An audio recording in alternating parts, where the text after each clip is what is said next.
দেখছো সাব্বু অনেক সুন্দর দেখছো বৃষ্টি হওয়ার পরে ওই এদিক না তো ওইদিকে মেম্বারের বাড়ির ওখানে গাছে আগুন লাগছে এদিকে দেখছো তুমি যে দেখে দাও ইস কত সুন্দর না ওই দেখো তাল গাছটা দুধবা তুমি এই বাবা আমরা নাটক বানাইছিলাম কই জানো ওই জায়গায় নাটক বানাইছিলাম দেখছ কত সুন্দর ও হ্যাঁ এখানেই তো তুমি দেখবা আমার দিকে দেখো হ্যাঁ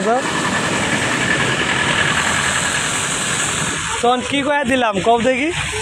তখন কি কয়ে দিলাম কব তো দেখি মনে নাই আসসালামু আলাইকুম কইলাম না